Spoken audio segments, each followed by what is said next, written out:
Now I gotta say before we get started that I know next to nothing about Silent Hill. The only thing that I remember as a child was that one part where Pyramid Head rips that girl's skin off.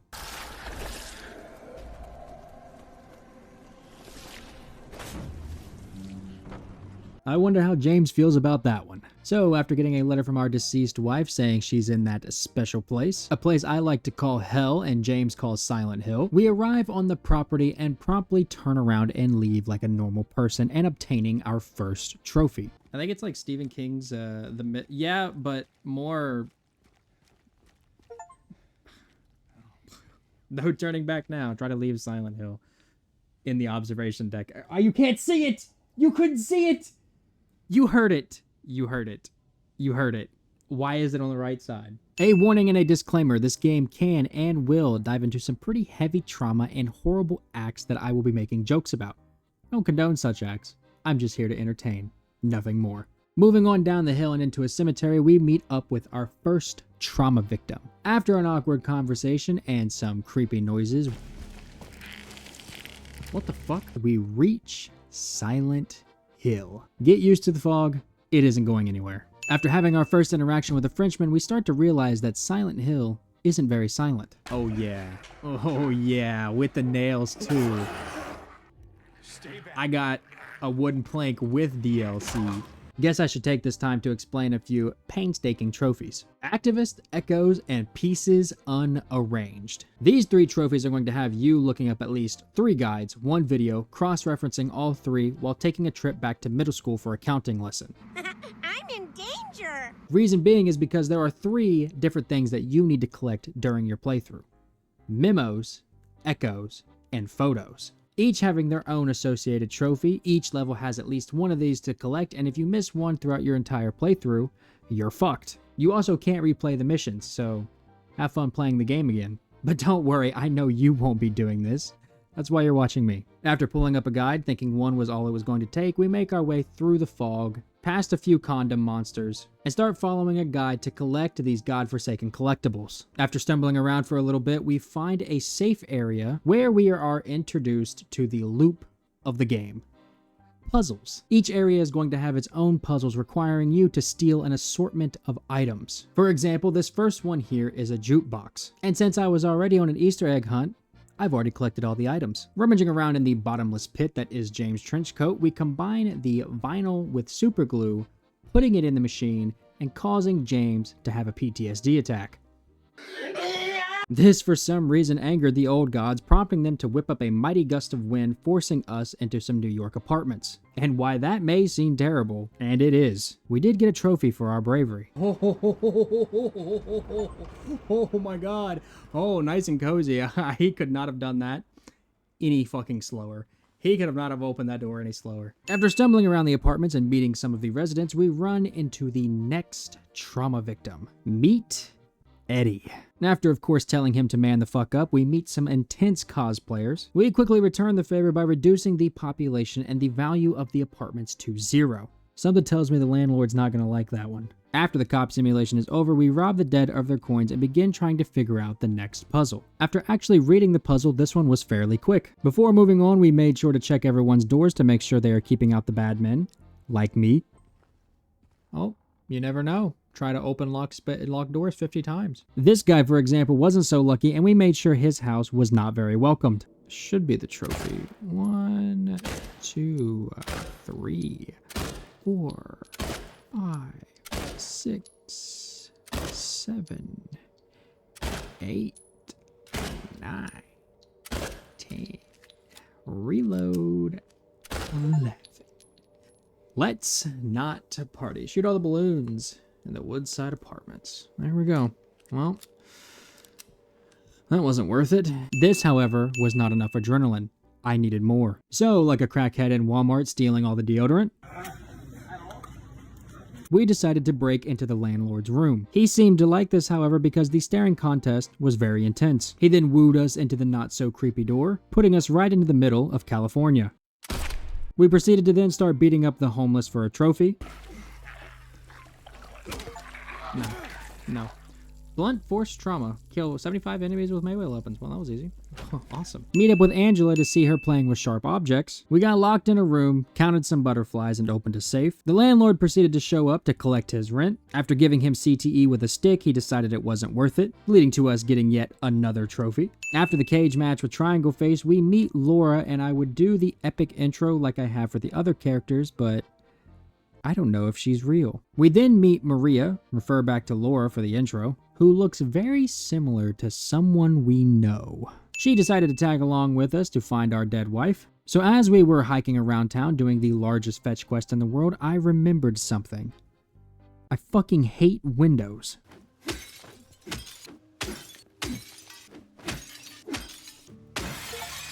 Oh, there we go. Shattered windows, destroy fit. I knew I was getting close. I had to. I was destroying everything. This really got Maria's blood pumping, and after a hot date with the even hotter version of my wife, we run into Eddie and Laura. Laura, realizing the murderer that I am, runs away, leaving Eddie sad and waffing down whatever that is. After giving chase, Laura leads us to a hospital. Definitely the place everybody in this game should be. Taking my advice a little too literal, Maria decides this is the best place for a nap. So comfy.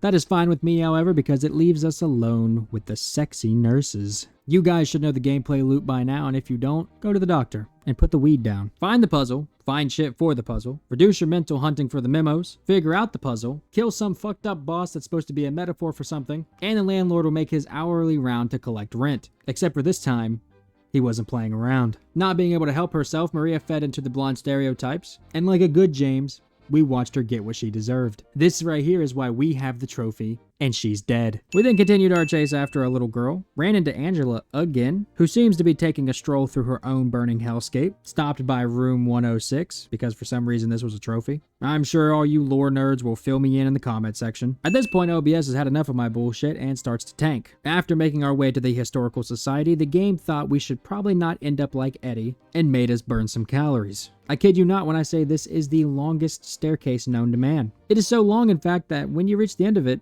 you get a trophy. Also, have I mentioned that James has been sticking his hand in holes in toilets this entire game? It doesn't stop there though, because he likes jumping in them too. After busting the walls with the pipe, we run into Eddie again. Except for this time, he is officially starting to lose his mind. The way you looked at me, I just had to do it. After getting teased by the game, we run off to find the key, grab the rifle, and put down some homeless for a trophy. Hold on.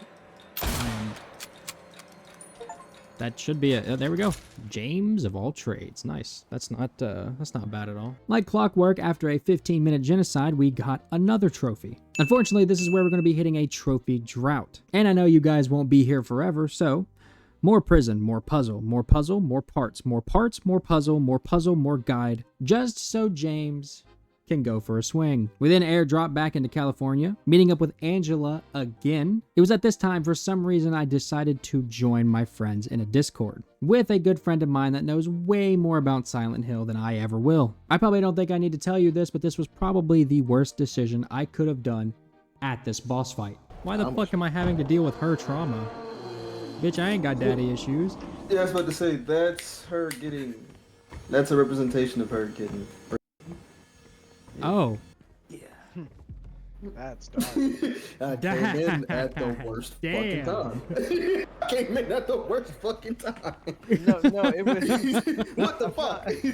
I mean, After dealing with Angela's horrible daddy issues, she reasonably got her lick back before threatening me and running off. Why does everybody always do that in horror games? Moving on, we arrived at a cube, which was connected to a bigger cube.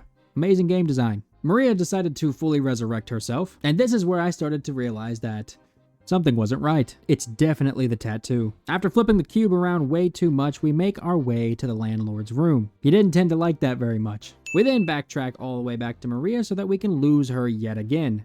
That's 2 for 2. The landlord must have given up on me because he left his valuables here for me to steal. And steal I did. Gotta say though, this thing is a little heavy. Must be a metaphor for something. I wonder what it could mean. After jumping into more holes, we find that Eddie forgot to eat his meds. and he also has a gun. After a few threats, we step into Eddie's domain expansion, where he starts trying to use as his target practice. Just look at that form. We of course returned in kind by savagely beating his head in with a pipe. It's almost like you've done this before, James. After Eddie was no longer moving, we robbed the trophy from his body, and for this next thing, I have no words for. You climb into this boat because you were supposed to sail to the next island. But there is a trophy here where you have to sit out on the water for 10 real life minutes. So, wait we did.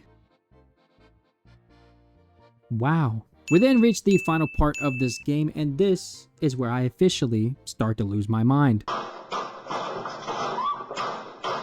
We go around stealing everybody's shit as usual, before having to drop it all off into this bin to go down this elevator, where we are mercilessly hunted by the French for looking at their bread. After some more puzzle shit, we find a videotape which leads us to the big reveal. Long story short, our wife was turning into a COD zombie, and being the good Christian that I am, we couldn't let that stand. It is at this point that shit starts to fall apart, and with one eviction notice later, we finally make our way to the very end of the game. So why did I lose my mind? Well, a couple of chapters ago, as I was doing that counting lesson that I was talking about, I learned that I missed a couple of memos, a couple of glimpses, and a couple of photos, promptly locking me out of all 3 of these godforsaken trophies. This is fine, however, I told myself, because I do need to play the game again anyway. But of course, being the brain-dead YouTuber that I am, this was extremely difficult. But I'm getting ahead of myself. Let us focus on the 3 endings that we can get right now. So we grab both of the eggs, put them in the doors, make our way down the long hallway, and have a very touching cutscene with our wife. She then decides to try to become the Antichrist. I knew I couldn't fucking trust her. Of course, doing what Jesus would have done, I took the shotgun and promptly loaded every single bullet into her skull. She falls over for one last coup de grace, giving us our first ending where we leave with our hotter wife. Better do something about that cough.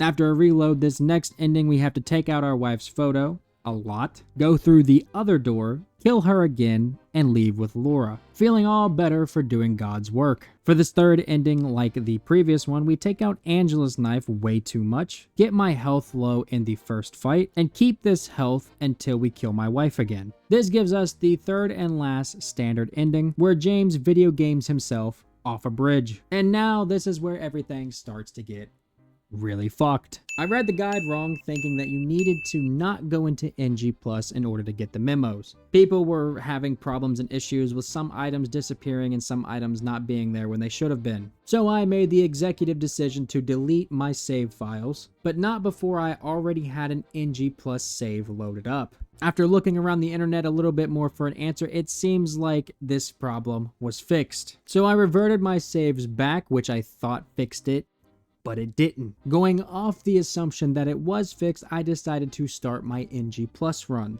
Little did I know the game wasn't actually counting this as a New Game Plus run, even though I was getting all of the New Game Plus items. Nonetheless though, I decided to break the game up into 2 more runs. One for the speed run and the other one for collecting all of the bullshit. So I grabbed the chainsaw, turned off my radio, and started sprinting through the game like an NFL linebacker with a chainsaw. We then of course beat the game in record time, getting 3 trophies for our effort, but there should have been 4, as you were supposed to get a trophy for beating the game on New Game Plus. But as I said, the game wasn't registering that I was in New Game Plus. But no worries of course, because I had to play through the game again. So I loaded up New Game Plus, made sure it was New Game Plus, and started reading another guide so I can make sure that I was collecting literally everything. Long story short, I missed a glimpse and I missed a memo. But we did get the photos and we did get the New Game Plus ending. And of course, after this brain-breaking revelation, I decided to then split up the runs again. One where I collected all the glimpses and memos, and the last run where I collected all of the stuff for the rest of the endings. So I took the barrel out of my mouth, Pop-Up, I think Nana's... I was just cleaning it. put my big boy panties on, and got to work. We got both the glimpses and the memo in this run, and I can promptly say, fuck these trophies. For the last and final run, we need to collect a slew of different items as we travel throughout the game. a dog key, a gem, and a bunch of random ass shit for the rebirth ending. After gathering everything, and yes, if this feels rushed, it is, these final trophies and fuck-ups made me really want to do chemotherapy. I made it back to the end of the game at Lakeview, used the dog key at the observatory to get the true ending, used the gem in the final room where we got kidnapped by Florida men and got this amazing image, and then completed the game as normal with all of these items in your inventory to get the last ending on the list. I then reloaded to go look at pizza, leaving us with just one more trophy to acquire. I reloaded a save, and if you make your way down the Historical Society all the way back to the room with the bugs, you will notice that if you do not leave the room, the bugs will just keep spawning. This will allow us to play Exterminator Simulator until eventually the trophy pops. And that's it. There's your platinum. Kinda, because I can't get plats because I'm on PC. So I hope you had fun getting clickbaited.